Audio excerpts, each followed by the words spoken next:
The military courtroom was suffocatingly silent, the kind of silence that pressed against your ears harder than any shout. I had barely taken 3 steps inside when I saw the sneer stretch across Commander Harold Pierce's face. He leaned back in his chair, smug and confident, as if the outcome had already been signed, sealed, and buried. Everyone in the room thought they knew the story. Lieutenant Natalie Hayes, a once promising officer, now accused of insubordination, misconduct, and actions unbecoming of her rank. They believed Pierce's lies. They believed my career, my honor, my entire future in uniform would be extinguished before the day was over. But then it happened. Colonel Samuel Brooks, presiding over the tribunal, froze mid-sentence as his eyes locked on me. His jaw tightened. His hand gripped the edge of the bench, and his voice fell into a hush barely above a whisper. "Wait, is that her?" The words rippled through the courtroom like an explosion. Every soldier straightened at once. The stenographer's hands stilled. Even the officers at Pierce's table faltered, their pens hovering in midair. Because in that instant, they realized who I was. Not just the woman Pierce had tried to silence. Not just another officer being dragged through the mud. I was the very name engraved on the Medal of Honor, a living legacy they had all sworn to respect. And Pierce, who had built his entire case on deception, suddenly looked as if the ground beneath him had cracked wide open. My attorney, Major Amanda Collins, glanced at me with a mixture of confusion and curiosity. She had been assigned to my case just 3 days ago and had spent every waking hour trying to piece together a defense from the mountain of falsified evidence Pierce had fabricated. I hadn't told her about my past, about the mission. Some things were still classified, buried deep in Pentagon files marked with the highest security clearances. Some things I wasn't supposed to talk about, even to save myself. "Lieutenant Hayes," Colonel Brooks continued, his voice now steady but different, tinged with something I couldn't quite place. "Please approach the bench." The walk to the front of the courtroom felt like crossing a minefield. Eyes followed my every move, some hostile, some confused, some suddenly filled with dawning recognition. My dress blues felt too tight around my throat, and the weight of my service ribbons, the only decorations I was permitted to wear publicly, seemed to press against my chest like accusations. Commander Pierce rose quickly. "Sir, with all due respect, this proceeding has already begun and—" "Silence, Commander." Brooks didn't raise his voice, but the steel in it cut through Pierce's objection like a blade. "Lieutenant Hayes, this tribunal has been convened to address serious charges brought against you by Commander Pierce. Before we continue, I need to clarify something." He leaned forward, lowering his voice. "Are you the same Lieutenant Hayes who served in Operation Northern Shield 6 years ago?" The question hung in the air like smoke. Operation Northern Shield. Even the name was supposed to be classified. I felt my heart hammering against my ribs as I answered, "Yes, sir." Something changed in Brooks's eyes. Recognition, followed by what looked almost like reverence. "I see," was all he said, but the 2 simple words carried the weight of mountains. He turned to the tribunal members, 3 senior officers who had been watching the exchange with growing confusion. "This court will take a 1-hour recess, all parties. We'll reconvene at 1100 hours. As the gavel came down, the courtroom erupted into whispers. Pierce's face had transformed from smugness to fury, to something that looked dangerously close to fear. He cornered his legal team, gesturing wildly, his voice a harsh whisper I couldn't quite make out. Major Collins gripped my elbow, steering me toward a small conference room adjacent to the courtroom. "What the hell just happened in there?" she demanded once the door closed behind us. "What's Operation Northern Shield? And why did Colonel Brooks look at you like you were a ghost?" I sank into one of the chairs, suddenly aware of how tired I was.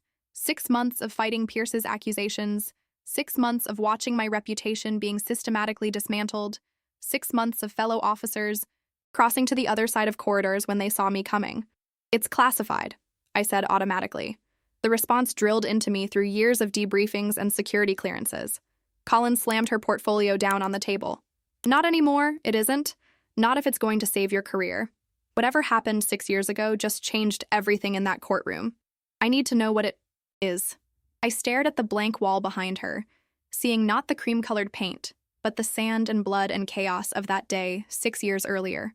The day that had earned me a medal I couldn't wear, and a commendation I couldn't speak of.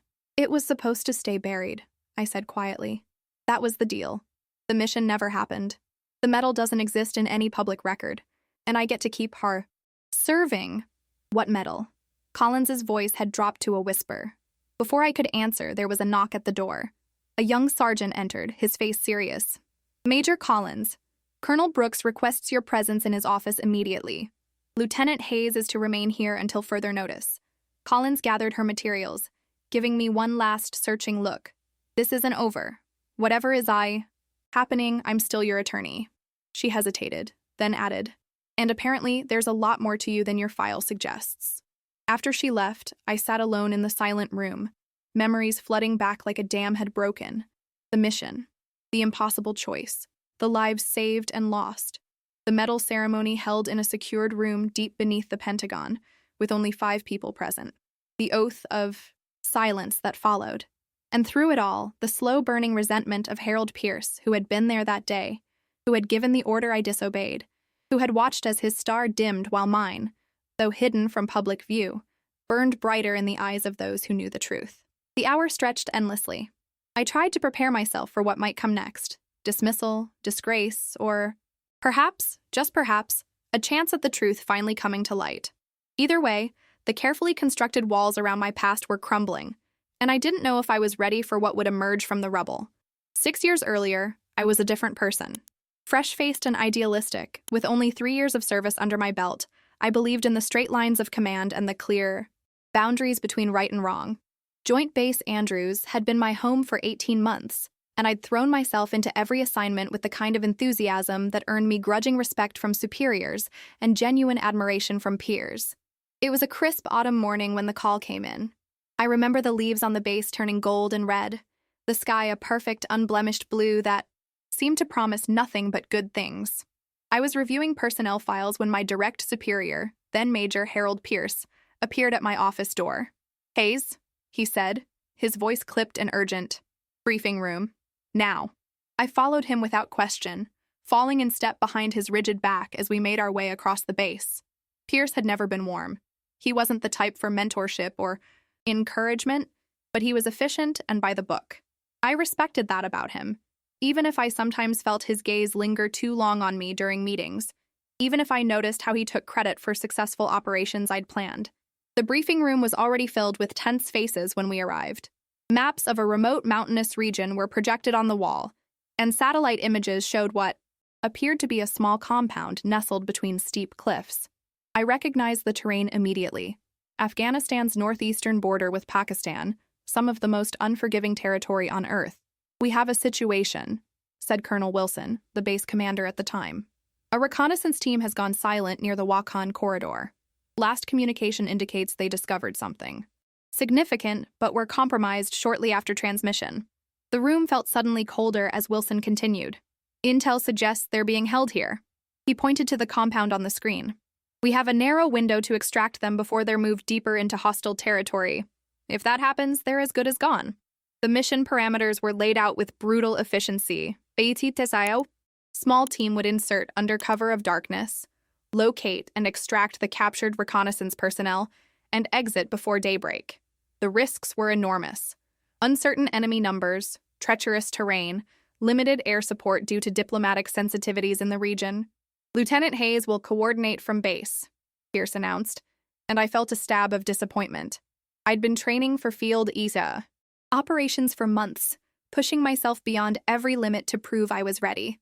"Sir," I said, choosing my words carefully, "I've completed all requisite field certifications.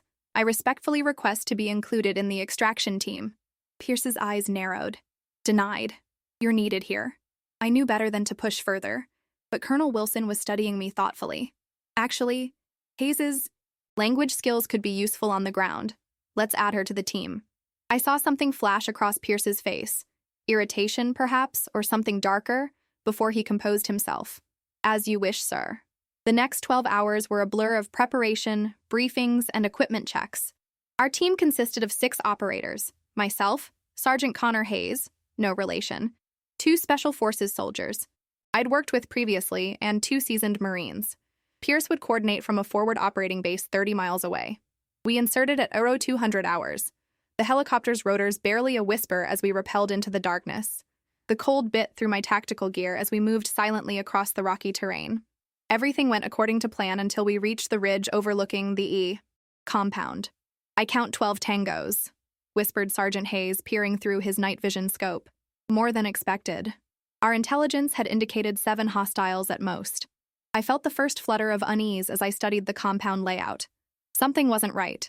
The guard patterns were too organized. The perimeter security too sophisticated for the local insurgent groups. I keyed my comm. Watchdog, this is Sparrow. We have elevated numbers and unexpected security protocols. Request updated intelligence. Pierce's voice crackled back, distant and broken by static. Proceed as planned, Sparrow. Clock is ticking. Sir, I recommend we reassess. This doesn't match our briefing. That's an order, Lieutenant. Execute. I exchanged glances with Sergeant Hayes, whose face reflected my own concern. But orders were orders. We began our approach, using the shadows and terrain for cover. We were 50 meters from the compound when I saw it. A subtle movement at the far corner of the building, a glimpse of something that made my blood run cold. Hold position, I whispered urgently. I'm seeing potential explosives rigged at entry points. Pierce's response was immediate and dismissive. Negative, Hayes. Your imagination is compromising the mission. Proceed now, or I'm logging this as a direct refusal of orders. But I knew what I'd seen. And I knew something else, too. The lives of my team and the captured reconnaissance personnel depended on what I did next. Team, new plan, I said, switching to our backup comm channel where Pierce couldn't hear us. This is a trap. We're going to create a diversion and find another way in. What followed was the longest night of my life. A careful dance of diversion, precision, and split-second decisions. We discovered our captured teammates not in the main building, but in a hidden bunker beneath it. And we learned that the entire compound was wired to collapse. An elaborate setup designed to eliminate not just the prisoners, but any rescue team that came for them. By dawn, we had extracted all 4 reconnaissance team members, neutralized the threat, and were moving toward extraction. That's when Pierce's voice came back, crystal clear now that we were higher on the ridge. Mission abort. Return to base immediately without the packages. I froze. Sir, we have recovered all 4 personnel. They need immediate medical attention. New intelligence indicates compromised identities. Those 4 are to be considered hostile. Leave them and return to base. That is a direct order. I knew it was a lie. I could see the 4 rescued team members, Americans all, 2 of them barely conscious from their injuries and treatment during captivity. One of them was clutching a small hard drive to his chest like it contained the secrets of the universe. And in that moment, standing on that cold mountainside with lives in the balance, I made the decision that would change everything. Negative, watchdog. We are bringing our people home. The hour I spent alone in that small conference room felt like an eternity. My mind raced through the consequences of what was unfolding. 6 years of careful silence, of carrying the weight of that mission alone, were about to collapse. I'd spent so long compartmentalizing that part of my life that having it suddenly thrust into the light left me feeling exposed, vulnerable in a way I hadn't been since that night in Afghanistan. The door finally opened. Major Collins entered, her face unreadable, followed by Colonel Brooks himself. The sight of him, not as the tribunal judge, but as a man who knew my secrets, sent a jolt through me. Lieutenant Hayes, Brooks said, closing the door carefully behind him. I've just spent the past hour in a highly classified call with the Pentagon. I stood at attention, spine rigid, eyes forward. The old habits of military discipline offered a small comfort in the chaos. At ease, Lieutenant, Brooks said, his voice gentler than I had heard it in the courtroom. Please sit down. I sank into a chair, and Brooks took the seat across from me. Major Collins remained standing, clutching her portfolio like a shield. 6 years ago, Brooks began, his eyes never leaving mine. I was a major stationed at Bagram Air Base. I was coordinating intelligence for a particular region, the Wakhan Corridor. My breath caught. He had been there. Not physically on the ground with us, but in the background, one of the faceless voices in the command chain. I remember getting reports of a rescue operation gone sideways. The comms were chaotic. There was talk of a junior officer defying direct orders, of potential casualties, of a catastrophic diplomatic incident in the making. He paused, the lines around his eyes deepening. And then, 12 hours later, I watched as a helicopter landed carrying 4 men we'd all presumed dead, and the junior officer who'd brought them home against impossible odds. Major Collins looked between us, clearly trying to piece together this history she hadn't been privy to. What Commander Pierce has conveniently left out of his accusations, Brooks continued, is that he was the commanding officer who ordered you to abandon American personnel in hostile territory. He's also omitted the fact that the intelligence those 4 men carried revealed a network of double agents that reached into the highest levels of regional command, including individuals Pierce had been working closely with. The revelation hung in the air like smoke. I had known Pierce's order had been wrong, unconscionable even, but I had never known why he had given it. The pieces were finally clicking into place. Pierce's career should have ended that day, Brooks said, his voice hardening. Instead, powerful friends protected him, buried the report, and repositioned him.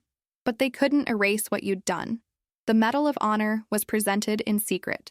Your name added to a classified list of recipients whose actions cannot be publicly acknowledged for reasons of national security. I remembered that ceremony, small, solemn, conducted in a room so deep within the Pentagon that it felt like being buried alive. I remembered the weight of the medal as it was placed around my neck, and the heavier weight of the silence that would follow.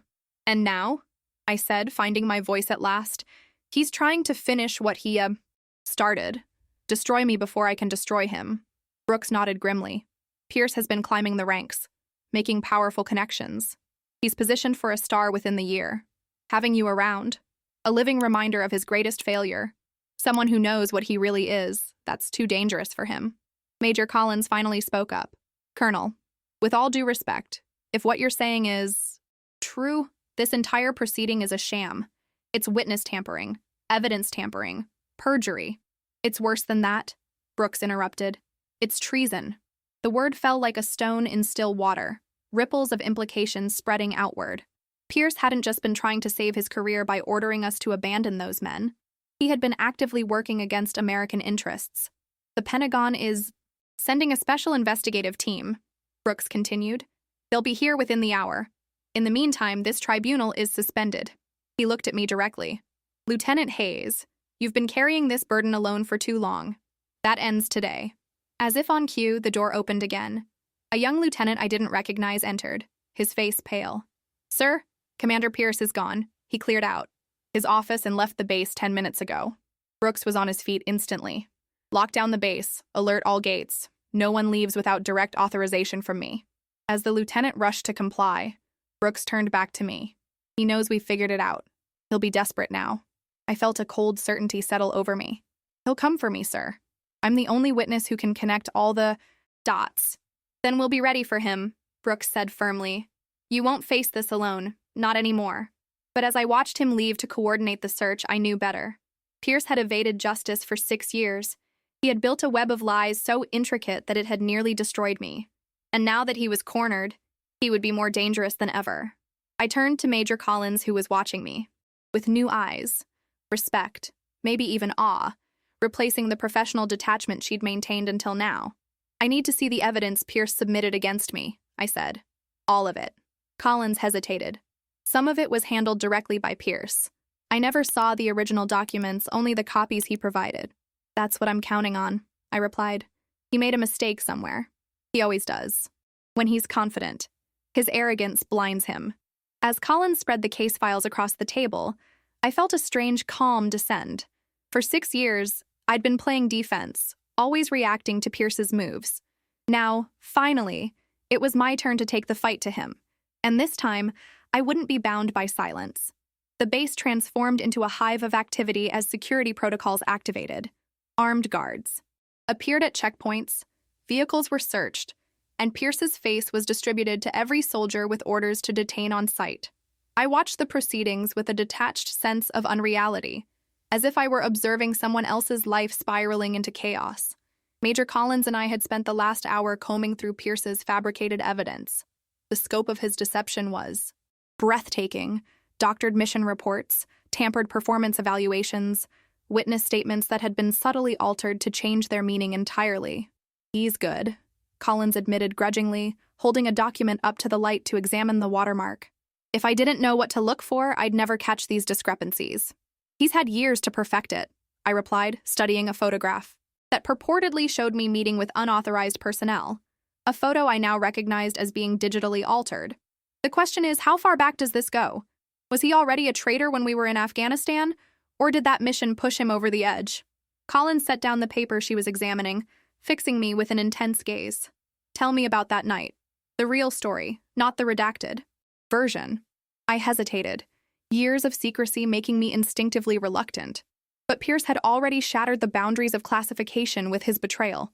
And if we were going to stop him, Collins needed to understand what we were truly dealing with.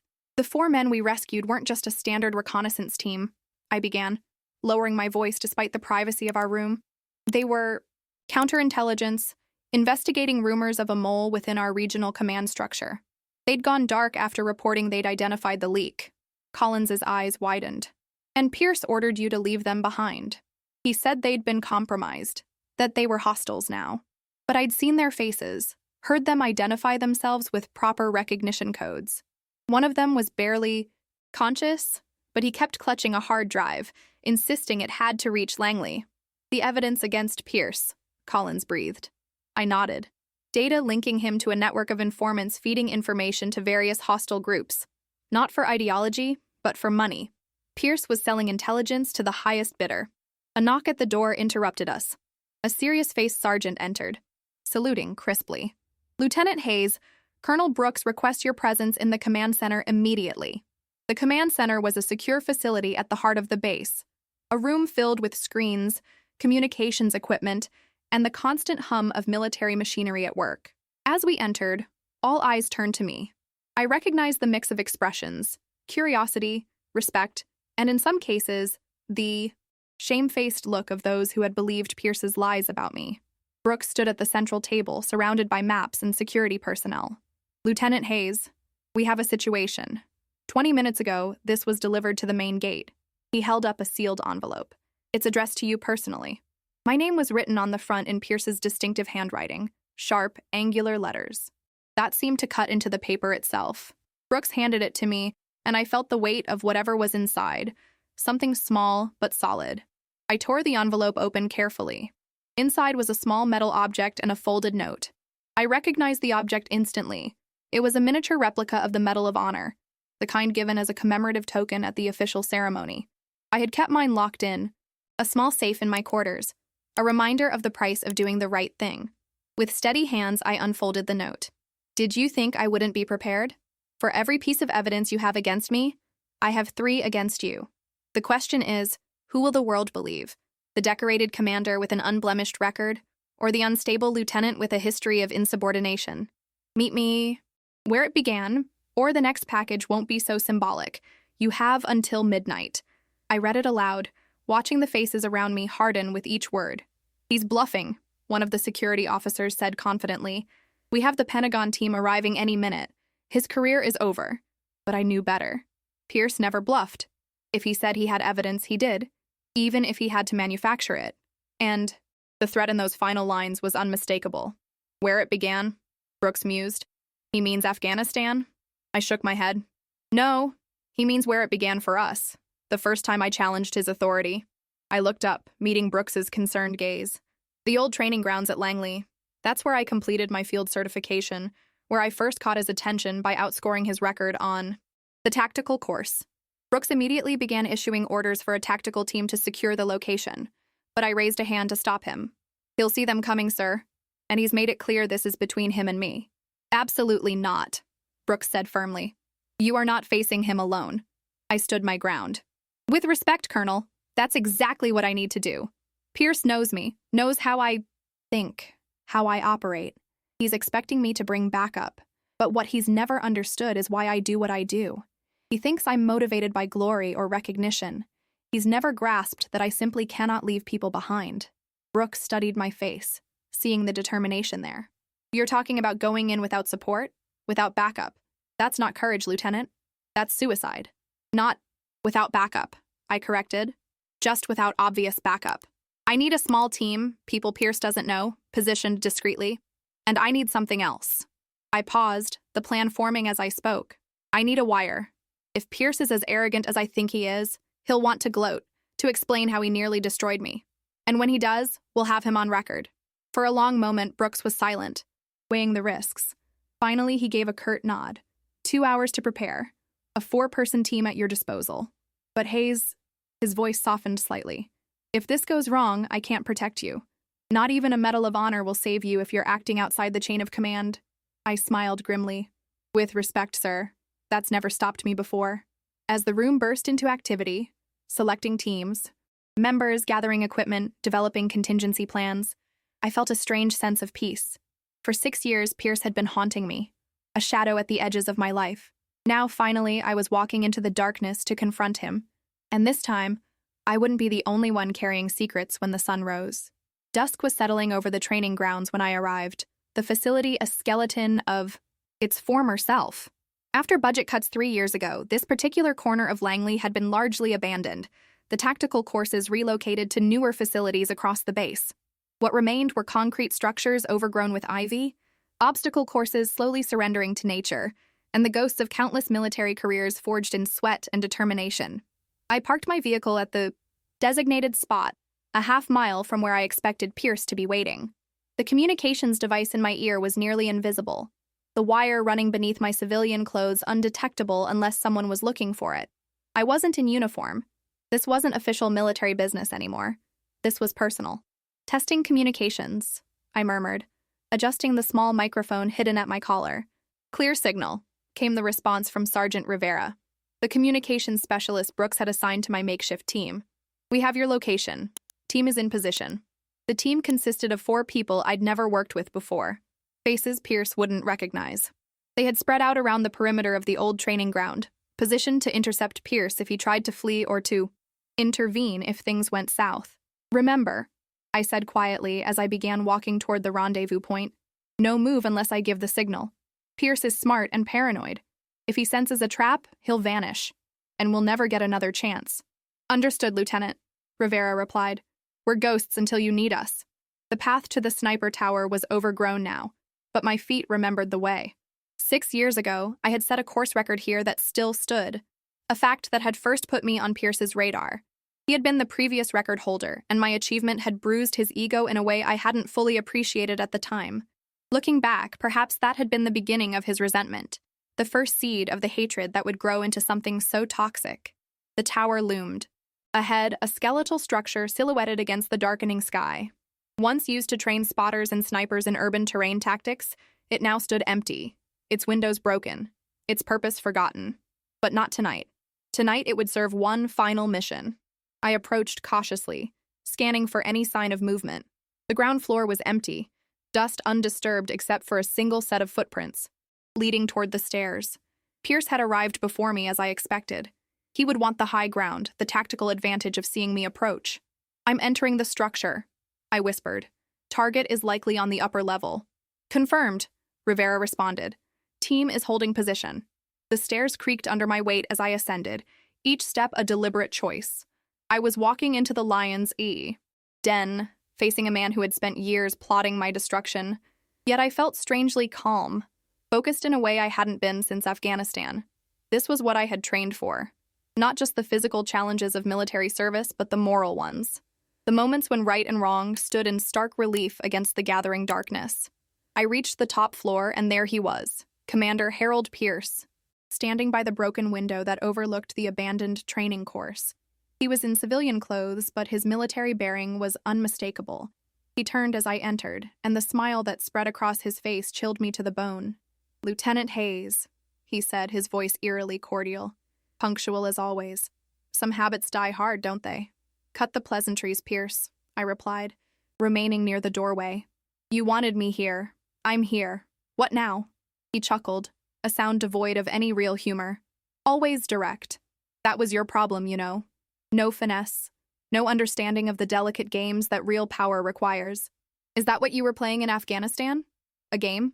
My voice remained steady despite the anger flaring inside me. When you ordered me to leave American soldiers to die? I was protecting assets worth far more than 4 expendable operatives. Pierce shot back, his facade of civility slipping. Do you have any idea what kind of intelligence networks I had built? The information pipelines that took years to cultivate? Your self-righteous heroics destroyed operations that were saving countless lives. By selling American secrets to the highest bidder? I took a step forward. That's not intelligence work, Pierce. That's treason. His eyes narrowed. Such a limited perspective. The world isn't divided into neat categories of allies and enemies, Hayes. There are interests, assets, and liabilities. Those 4 men had become liabilities. You should have followed orders. I followed my oath, I countered. The same one you betrayed. Something dark flickered across his face. And where has that gotten you? 6 years of watching your back, of being passed over for promotion, of whispers following you through every corridor. I've been systematically dismantling your career piece by piece, and you never even saw it coming until it was too late. I saw it, I said quietly. I just didn't understand why. Not until today. Pierce moved away from the window, circling slowly like a predator. Because you were a threat. Not just because of what you knew about Afghanistan, but because of who you are. People like you, with your rigid moral compass and your uncompromising loyalty, you're dangerous to people like me who see the bigger picture. And what picture is that? A world where power is the only real currency. He replied, his voice taking on a fervent quality. Where those smart enough to seize it make the rules. I've spent my career building connections, leveraging secrets, positioning myself where real decisions are made. Another year, maybe 2, and I'd have had my star. Access to intelligence few can even imagine. I let him talk, knowing every word was being transmitted to the team outside. Pierce had always loved the sound of his own voice, especially when he thought he was winning. His arrogance would be his undoing. It's over, Pierce, I said calmly. Colonel Brooks knows everything. The Pentagon has launched an investigation. There's nowhere left to run. He laughed, a harsh sound that echoed in the empty room. You still don't get it, do you? People like me don't run. We have contingencies. He reached into his jacket and withdrew a small device that looked like a sophisticated phone. Right now, I have access to accounts that would make me wealthy beyond imagination in any number of countries that would be happy to host me. I have documentation implicating several high-ranking officials in my activities. Insurance, you might call it. One call, and they'll insure this. Investigation disappears. Then why am I here? I asked, watching him carefully. If you have all these escape routes, why risk meeting me at all? His smile thinned. Loose ends. You're the one variable I couldn't control. The one mistake I couldn't quite erase. He sighed theatrically. It's almost poetic, really. The hero and the traitor, meeting where it all began. But only one of us is leaving this tower haze. As he spoke, his hand moved to his waistband, where I glimpsed the outline of a handgun. My training kicked in instantly. Assess, decide, act. Team, move in, I said clearly. Armed suspect, preparing to engage. Pierce's eyes widened in momentary surprise, then narrowed in fury as he realized I wasn't alone. He pulled the gun, but I was already moving, diving to the side as he fired. The bullet splintered the wood behind where I had been standing. I rolled behind a decaying desk, drawing the sidearm I'd been authorized to carry. You brought backup, Pierce snarled. How predictable. Always by the book, even when you're breaking the rules. Surrender, Pierce, I called out. The building is surrounded. There's no way out. There's always a way out. He replied, his voice suddenly calm again. That's the difference between us, Hayes. You see obstacles, I see opportunities. Before I could respond, there was a deafening explosion from the floor below. The entire tower shuddered, dust and debris raining down as support beams groaned in protest. What have you done? I shouted over the noise of splintering wood and crumbling concrete. Pierce's laugh floated through the chaos. Insurance policy. If I can't leave, no one does. This whole structure is coming down in less than 2 minutes. I heard shouting through my earpiece. Rivera coordinating the team's response, calling for emergency services. But I knew there wasn't time for help to arrive.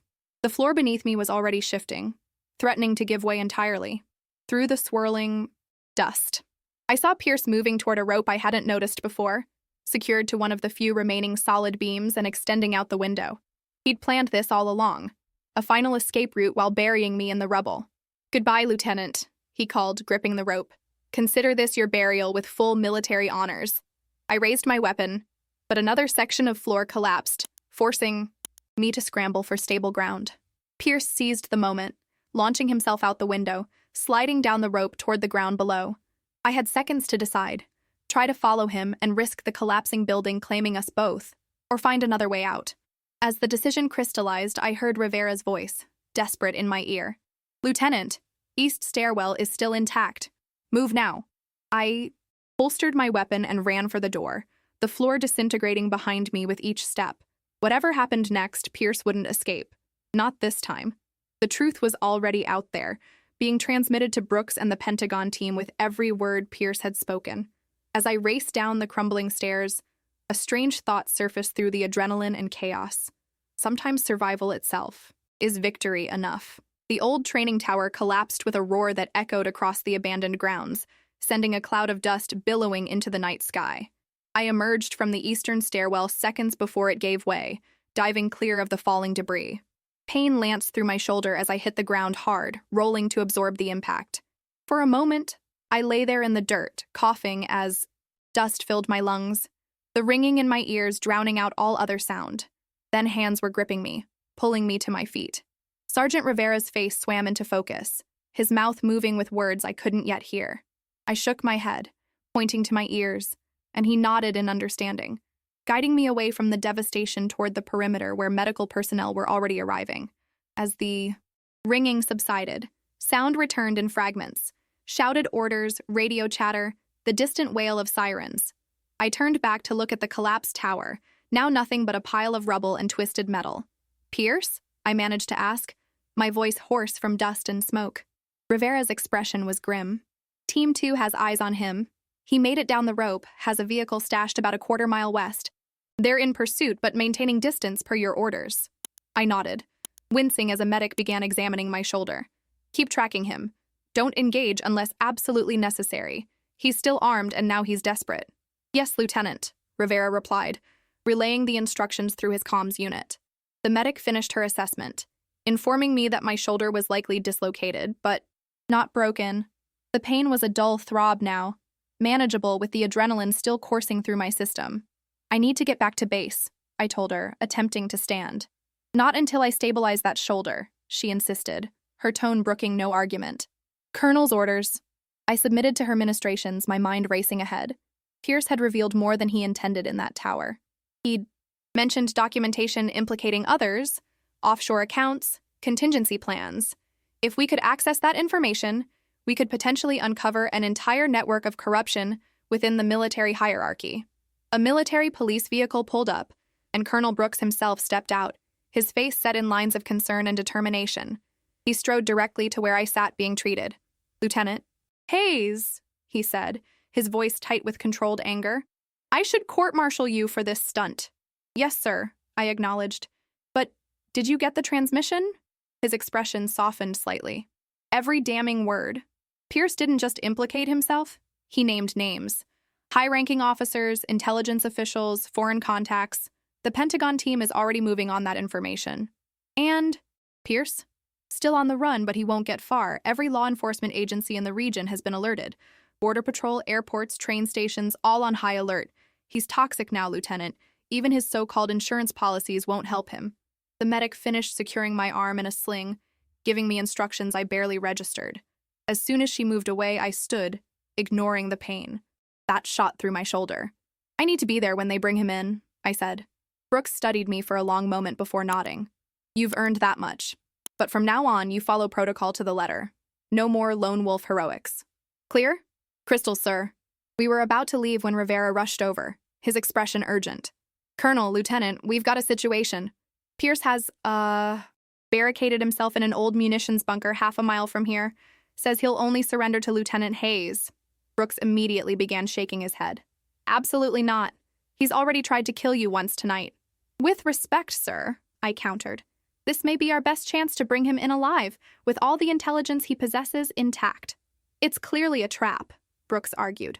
Of course it is," I agreed. "But it's a trap where we set the terms." 20 minutes later, I stood outside the entrance to the long-abandoned munitions bunker, a relic from an earlier era of Langley's history. Special Forces operators had taken positions surrounding the area, snipers covering every potential exit. I wore a tactical vest despite my injured shoulder, a precaution Brooks had insisted. And upon "Pierce?" I called out, my voice echoing in the darkness. "It's Hayes. You wanted to talk? Let's talk." Silence stretched for several seconds before his voice responded, strained and hollow from within the concrete structure. "Just you, Hayes. Anyone else tries to enter and I detonate what's left of this place." "No explosives left in there," I replied calmly. "This bunker was decommissioned 15 years ago. They cleared everything out." A bitter laugh echoed from the darkness. Always so confident. But are you willing to bet your life on that assessment? Or the lives of those men surrounding us right now? I took a deep breath, considering my options. Pierce was cornered, desperate, the most dangerous kind of adversary, but also the kind most likely to make mistakes. I'm coming in, I announced, ignoring the protests in my earpiece. Alone, as requested. I stepped toward the entrance, the heavy steel door hanging partially open. As I crossed the threshold, I switched on the tactical light attached to my vest, illuminating a narrow corridor leading deeper into the bunker. Keep walking, Pierce's voice directed from somewhere ahead, all the way to the main chamber. I moved forward cautiously, alert for any sign of tripwires or improvised devices. The walls were bare concrete, damp with condensation and age. After about 30 meters, the corridor opened into a larger chamber, what had once been the main storage area for munitions. Pierce stood in the center, illuminated by a small lantern he had placed on the floor. He looked different, now disheveled, his composure finally cracking. The gun in his hand was pointed directly at my chest.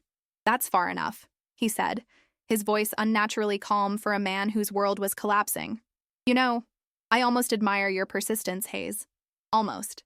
It's over, Pierce, I said simply, stopping just inside the chamber. The recordings from the tower have already been transmitted to Washington. Special forces teams are moving against your contacts as we speak. Whatever leverage you thought you had is gone. His smile was tight, almost pained. Not quite everything. I still have one card to play. He reached slowly into his pocket with his free hand, withdrawing a small metal object that gleamed in the lantern light. My Medal of Honor. The real one, not the replica he had sent to the base. Found this in your quarters, he said, watching my reaction carefully. Amazing what access a commander can get when he cites national security concerns. I've been planning this for longer than you realize.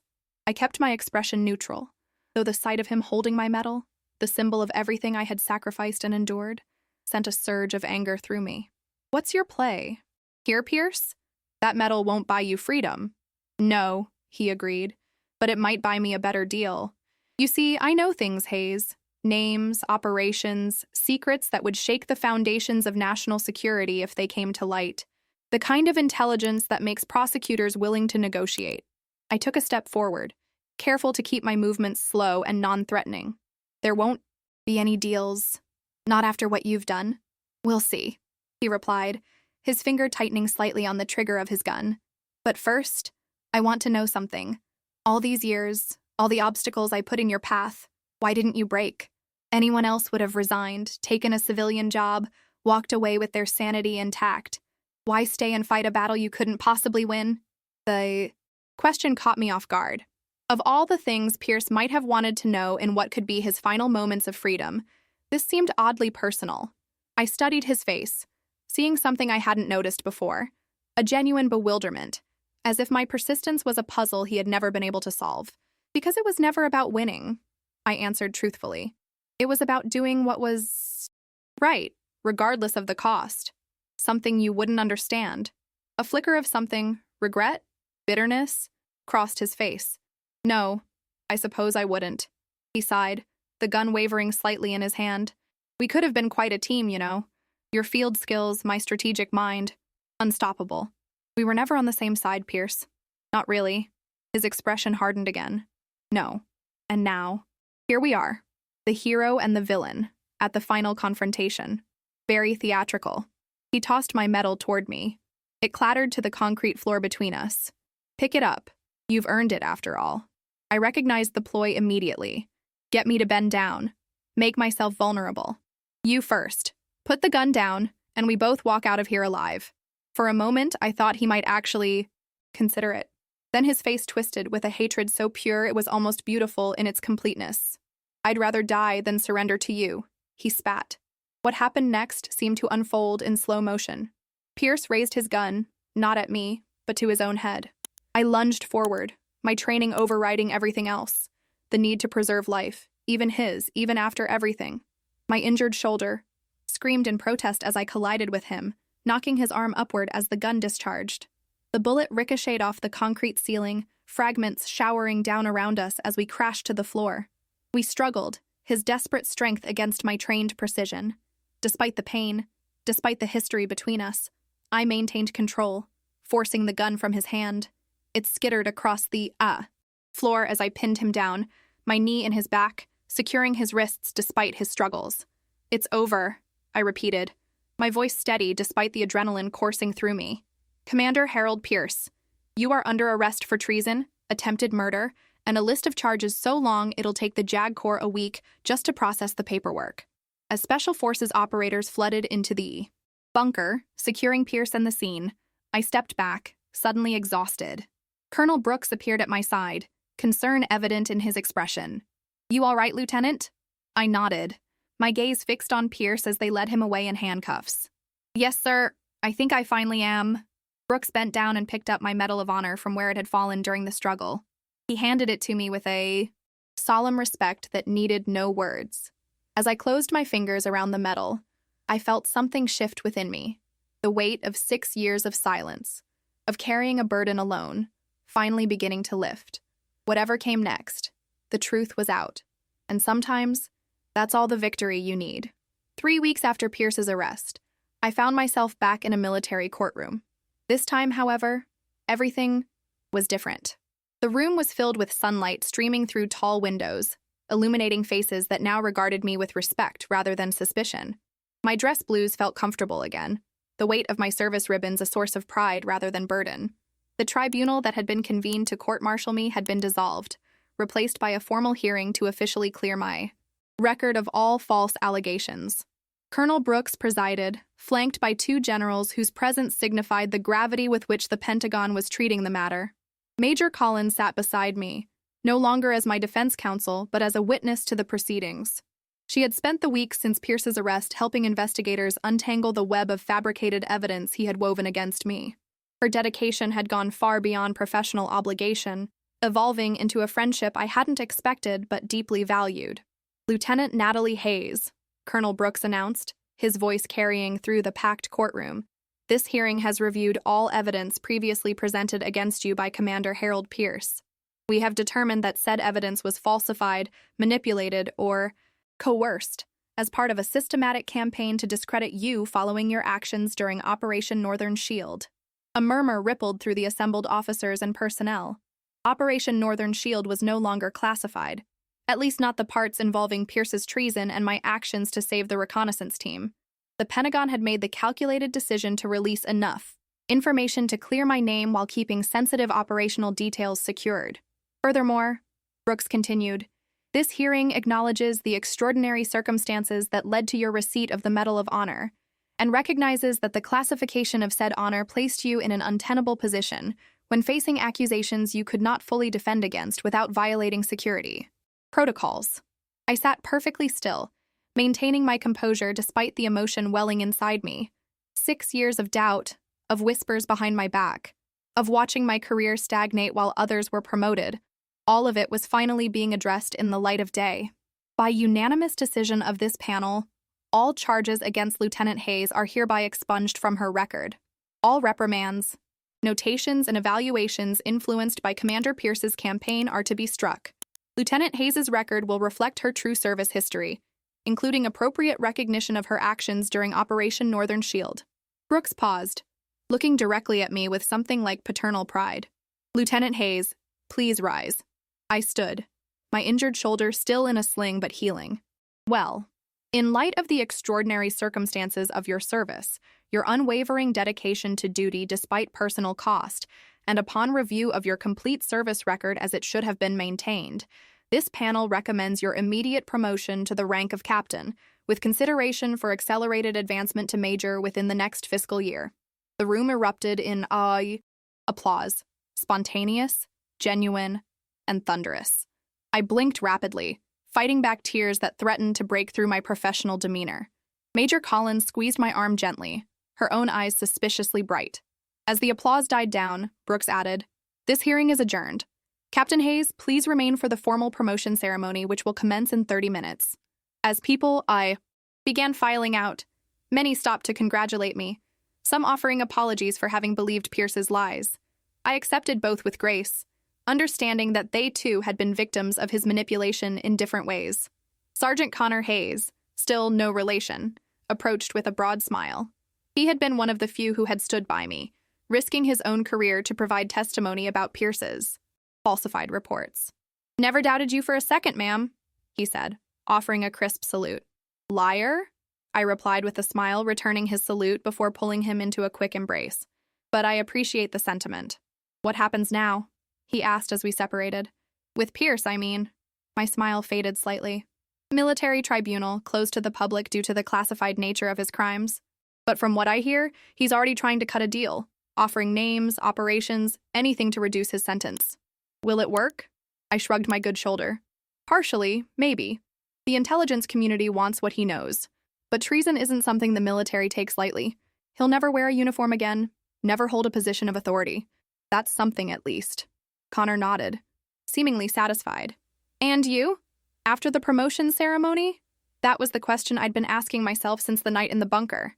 With my name cleared, my rank restored and advanced, my future in the military was suddenly wide open again. The path I had always envisioned for myself was once more within reach, but something had changed within me during those 6 years of fighting shadows. I had seen the cost of blind loyalty, the danger of unquestioned authority. I had learned that sometimes doing the right thing meant standing alone against the very institution you had sworn to serve. "I've been offered a position with the Inspector General's office," I told him, "investigating allegations of misconduct within the chain of command, ensuring that what happened to me doesn't happen to others." Connor's eyebrows rose. "Watchdog duty? That won't make you popular." "I'm not looking for popularity," I replied. "Just purpose." Before he could respond, Major Collins approached, elegant in her dress uniform. "They're ready for you in the ceremonial hall, Captain," she said, emphasizing my new rank with a smile. As I followed her through the corridors of the base, I found myself thinking about the long journey that had brought me here. From that cold mountainside in Afghanistan to this moment of vindication, I had held on to one simple truth. Doing the right thing was never the easy choice, but it was the only one I could live with. The ceremonial hall was packed with high-ranking officers, fellow soldiers, and even a small contingent from the Pentagon.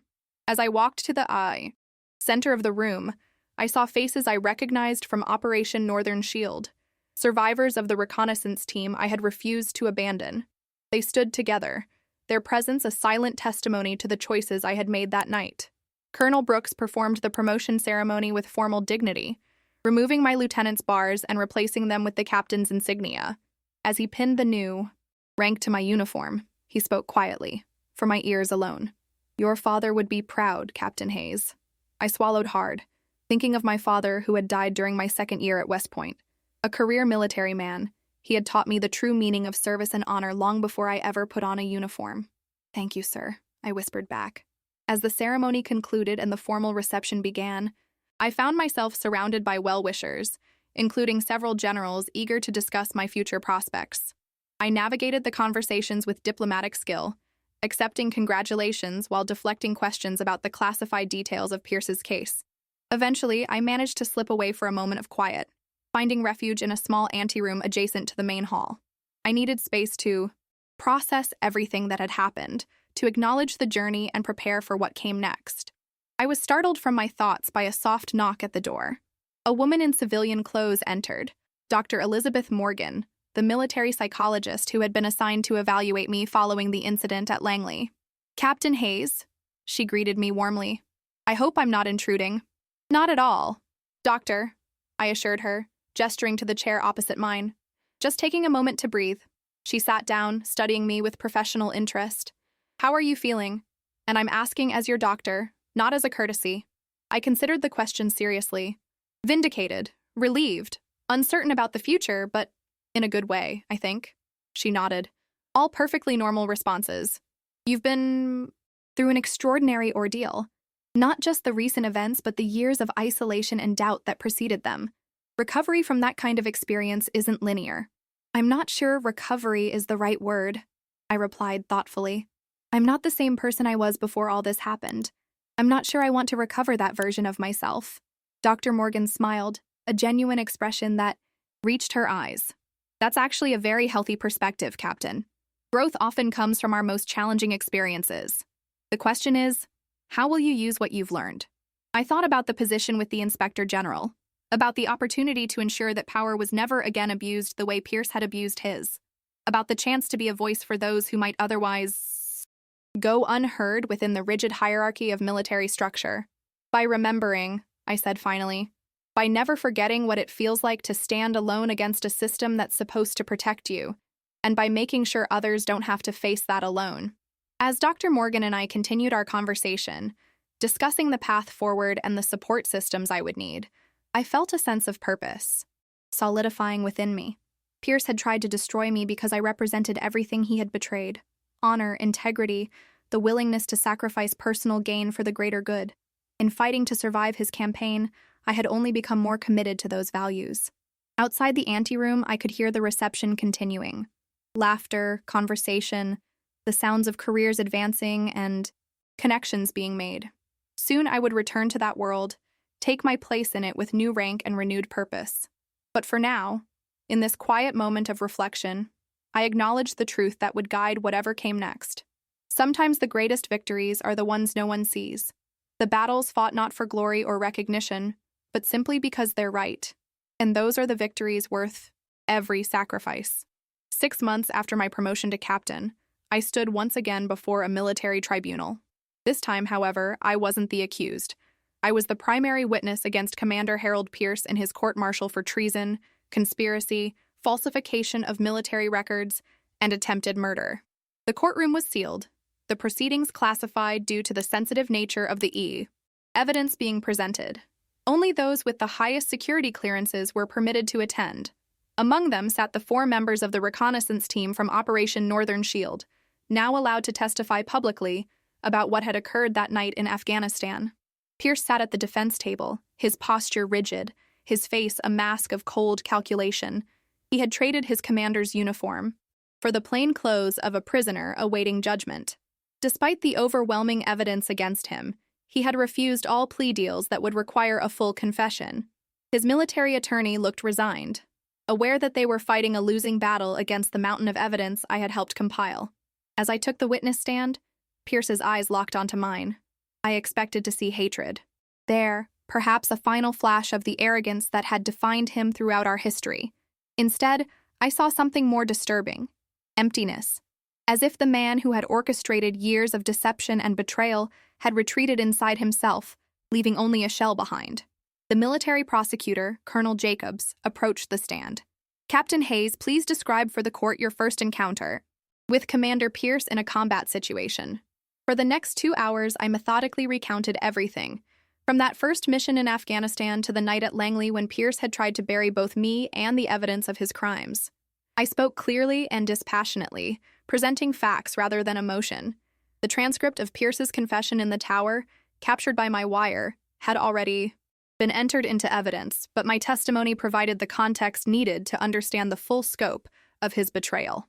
Throughout my testimony, Pierce remained impassive, though I noticed his attorney making fewer objections as the hours wore on. The evidence was simply too overwhelming to contest. When Colonel Jacobs finished his questions, Pierce's attorney declined to cross-examine me. It was a tacit admission that challenging my account would only strengthen the case against his client. As I was dismissed from the witness stand, I passed close to Pierce's table. He spoke, his voice pitched low enough that only I could hear. "It should have been you, Hayes. You should have broken years ago." I paused, meeting his gaze directly for the first time since the night in the bunker. "That was, always your mistake, Pierce. You never understood what you were really fighting against." I left him there, surrounded by the consequences of his choices, and walked out of the courtroom with my back straight and my head high. I didn't need to stay for the verdict. We all knew what it would be. Outside, Major Collins was waiting, now Lieutenant Colonel Collins following her own promotion. "How did it go?" she asked, falling into step beside me as we walked across the base. "As expected," I replied. "He's finished." She nodded, satisfaction evident in her expression. "The new team at the IG's office is making progress on the network he built. 3 colonels have been quietly retired, and there's an ongoing investigation into contacts at the Pentagon. The Inspector General's office had become my new home in the months since my promotion. The work was challenging and often thankless. Investigating allegations of misconduct within the military's own ranks was never going to win popularity contests. But it mattered. It was necessary. And I was good at it. "Any word on the Richardson case?" I asked, referring to a sergeant who had reported supply theft by his commanding officer only, to find himself facing trumped-up disciplinary charges. Your report convinced them to open a formal investigation, Collins replied. The CO has been temporarily relieved pending the outcome. Richardson has been reassigned to protect him from retaliation. I felt a small surge of satisfaction. Each case like this was a step toward the kind of military I had always believed in, one where integrity mattered more than rank, where doing the right thing wasn't punished. We reached the small park at the center of the base, where a ceremony was already underway. Today, Sergeant Connor Hayes was being awarded the Bronze Star for his actions during a recent deployment. I had made sure to be back from Washington in time to see it. We stood at the back of the gathered crowd, watching as the base commander pinned the medal to Connor's chest. His face was solemn but proud as he accepted the honor. In the front row, his family watched with tear-filled eyes, his wife holding their infant daughter, his parents standing tall with unmistakable pride.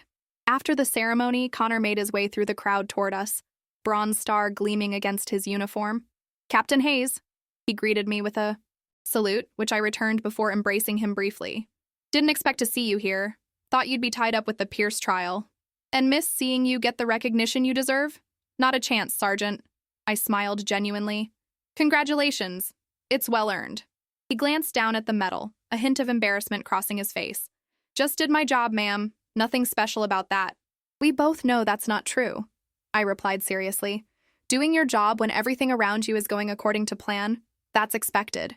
Doing your job when the world is falling apart around you, when the easy choice would be to run or surrender, that's what separates soldiers from heroes."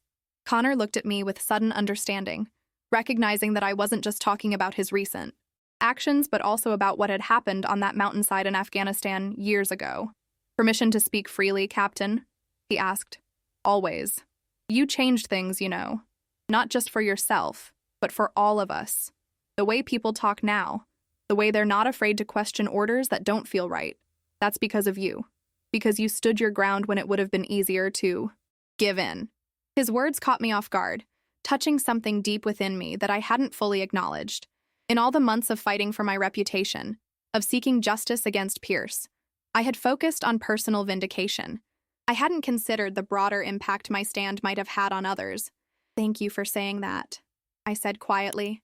"But I think you give me too much credit." Connor shook his head firmly. "Not nearly enough, ma'am." He glanced over his shoulder to where his family waited. "I should get back. My daughter's only got so much patience for military ceremonies." "Go," I said, smiling at the mention of his child. "Give them my best." As he rejoined his family, Lieutenant Colonel Collins gave me a sidelong glance. "He's right, you know. You did change things. More than you realize." I didn't respond immediately, watching as Connor lifted his daughter into his arms, her small hands reaching for the shiny new medal on his chest. The simple joy in that moment, a soldier holding his child, honored for his service, surrounded by love and respect, represented everything worth fighting for. "Maybe," I conceded finally. But it wasn't just me. It was everyone who refused to look the other way. You, Connor, Colonel Brooks, even those 4 men from the reconnaissance team who survived to tell the truth when they finally could. Collins nodded thoughtfully. "A chain is only as strong as its weakest link, but it's also true that one strong link can hold the rest together when everything else is failing." We began walking again, heading toward the administration building, where I had a meeting with the base commander to discuss improvements to the reporting process for misconduct allegations. "Any regrets?" Collins asked suddenly. "About how everything played out?" The question gave me pause. If I had kept my head down that night in Afghanistan, followed Pierce's orders to abandon those men, my career might have progressed smoothly. I might be commanding my own unit now, without the years of struggle and isolation. I might never have known what it was to stand alone against a system that had turned its back on me. But I also would never have known my own strength, never discovered the power of unwavering conviction, never experienced the profound satisfaction of knowing that, when tested, I had chosen right over easy, honor over advancement, humanity over blind obedience. "No," I said finally with absolute certainty. "No regrets." As we reached the administration building, I paused, looking back across the base to where the flag flew at full staff, snapping crisply in the morning breeze. The same flag I had sworn to defend. The same oath I had chosen to honor even when it cost me everything. You know, I said thoughtfully. When I was a lieutenant fresh out of West Point, my father told me something I didn't fully understand at the time. He said that a uniform doesn't make you a soldier, and a rank doesn't make you a leader. What matters is what you do when no one is watching. What you stand for when standing costs you everything. Colin smiled. Sounds like a wise man. He was, I agreed. And I think he would be proud. Not of the medals or the promotions, but of the choices, especially the hard ones. As we entered the building, I felt a sense of completion, of having come full circle. From the young lieutenant making a life-altering decision on a mountainside, to the captain working to ensure others would never face the same impossible choices alone. It was a journey marked by struggle, but defined by purpose. Pierce had been wrong about so many things, but perhaps his greatest error was believing that breaking me would be his victory. He never understood that some things, once tested by fire, don't break. They emerge stronger, more resolved, unbreakable. In the end, the medal that had been presented in secret, the honor that had been hidden away, wasn't what mattered. What mattered was the truth it represented, that courage isn't about fearlessness, but about feeling the fear and choosing right anyway. That integrity isn't tested when the choices are easy, but when they demand everything you have. And that sometimes the greatest acts of heroism aren't the ones that win wars or capture headlines, but the quiet, resolute moments when one person simply refuses to abandon what they know is right. No matter the cost, no matter how long the fight, no matter how unlikely the victory. For in those moments we discover who we truly are. And no power on earth can take that away.